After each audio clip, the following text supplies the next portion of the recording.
Uno de los debates más comunes cuando se habla sobre qué hace un buen villano es aquel que pone en contra a dos tipos. Por un lado, el villano gris con matices en su moral y que si bien no deja de ser un villano, el público puede ver mucho más que solo esto. Y por el otro, el villano de maldad pura, que se hace que le busquemos o no una justificación, no deja de ser eso, un villano que vive para hacer el mal. Y es justo de este último que vamos a hablar hoy. De la misma manera que antes te hablaré sobre Toki, una aplicación de chat y llamadas. Y te preguntarás qué tiene de novedoso. Y eso es que puedes hablar con más de 100.000 personajes diferentes interpretados por la IA basada en la personalidad de cada uno de estos para que sea lo más apegado posible al personaje. Lo sé, bastante cool, ¿no? Y quién sabe, tal vez hasta te sea más que útil ir a entrevistar a los villanos que veremos hoy. No faltará el que no se considere tan malo como lo vamos a pintar aquí. Aparte, cualquier aplicación que me permita seguir boleando a Infinite de esta manera tiene mi respeto eterno. También puedes crear tus propios personajes, sea uno que quieras añadir a la lista o incluso una versión de ti mismo. Incluso puedes entrar a situaciones como debatir con una IA sobre si estas van a ayudarnos o se volverán el siguiente Skynet. Lo mejor es que todo esto es gratuito y por si fuera poco, también tendrás aquí mismo un link para poder descargarla. Muchas gracias a Toki por patrocinar y ahora continuamos con el video. Primero que nada, vamos a dividir este tipo de villano en dos tipos. El primero es el villano malvado, sin detonante, sin nada que haya provocado esto en él. Y el segundo ya es aquel que sigue siendo la maldad encarnada, pero tiene algo interesante. Y eso lo veremos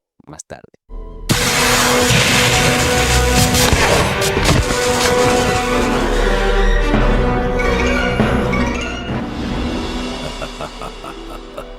Este es más fácil de entender. Se trata de villanos que son así simplemente porque sí.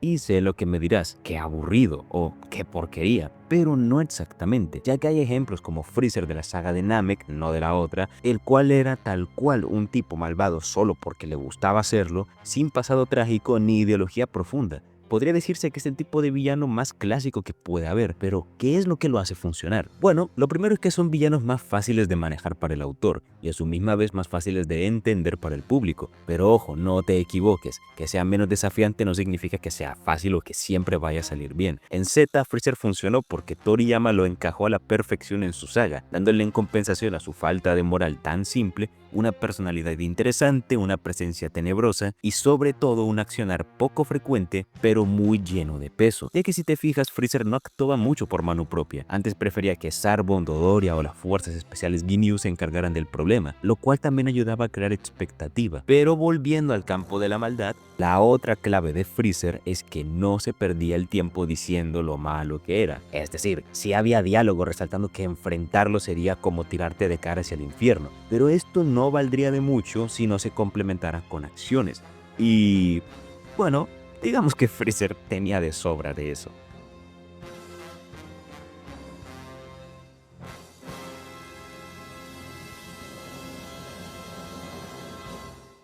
Otro ejemplo podría ser Carnage de Spider-Man, un sujeto que de hecho hasta podría entrar a la categoría de personajes jodidamente aterradores. Con poderes obtenidos de un fragmento de Venom, Cletus Kasady se transformó en Carnage cuando dicho fragmento se fusionó con su sangre. De ahí que también su conexión sea más fuerte, y es justamente Kasady el que me sirve para tratar otro apartado de estos villanos, más allá de su simpleza o del contexto, y eso es el sadismo.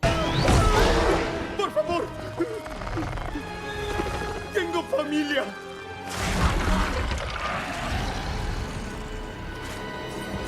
No es fácil imaginarse a un villano de este estilo sin que sea alguien capaz de hacer actos horribles e incluso disfrutarlos, y es que Cletus los cometía independientemente de su transformación. Desde ahorcar a su propio perro hasta arrojar a un autobús a una chica por haberlo rechazado y prenderle fuego a su propio orfanato, desde luego que no hablamos con alguien que tenga muy buenas intenciones, aunque tocar su pasado es enredado por no decir que es un dolor de cabeza, ya que según qué cómic agarre, su vida anterior al simbionte es una u otra, contradiciéndose entre sí constantemente, y donde Marvel medio se ha lavado las manos atribuyéndoselo a que el propio personaje se está marcando un why so serious. Sin embargo, este personaje, si bien a la hora de ser sanguinario es muy atractivo y ojalá un día lo tuviéramos en un Mortal Kombat, Carnage también es prueba de un error muy común con este tipo de personajes, y es que se pueden volver aburridos. Comparémoslo con el ya mencionado Freezer. Este también era muy sádico y cruel, Vegeta y Krillin lo saben de sobra, pero ¿por qué Carnage tuvo un momento momento donde incluso perdió totalmente el interés de los fans, porque a diferencia de la lagartija blanca, Kasady no tenía ninguna otra cualidad que compensara su ausencia de desarrollo y de matices en su moral.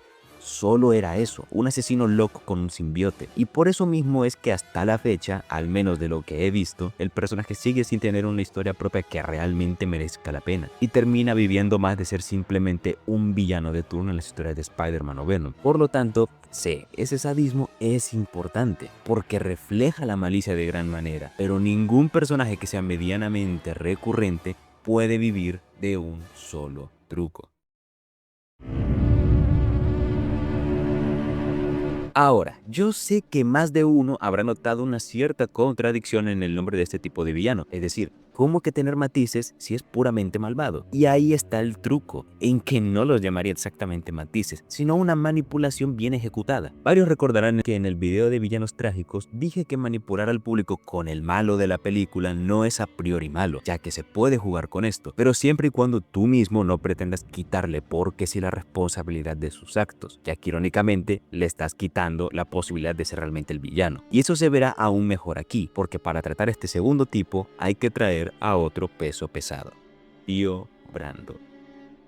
Para entenderlo bien me centraré más que nada en su versión de Phantom Blood, no la de Stardust Crusaders, ya que en la primera podemos verlo crecer a la par de Jonathan, y es ahí donde inicia la primera manipulación, ya que mientras Joestar crecía en un ambiente cálido, luminoso y muy tranquilo, Dio tuvo que vérselas en un ambiente muchísimo más conflictivo, teniendo incluso detalles como el hecho de que no quisiera parecerse a su padre por los maltratos hacia él y en especial hacia su madre. Pero no hay que dejarse engañar. Dio pudo haber sentido aprecio hacia su madre, pero no dejaba de ser alguien malicioso, y que no dudaba en utilizar a los demás, incluso canjear sus vidas a cambio de cumplir sus objetivos. Y todo eso antes de la máscara de piedra, ya que el transformarse en un vampiro solo potenció quién era realmente, capaz de hacer que una madre cometa un acto horrible, de ver el hecho de consumir vidas humanas de la misma forma que tú verías comerte unos trozos de pan, por lo que esos pequeños matices no eran más que una manera de confundir al espectador en su visión del personaje, logrando que su figura sea más interesante, porque justamente un villano de maldad pura no puede tener una verdadera escala de grises, pero eso no significa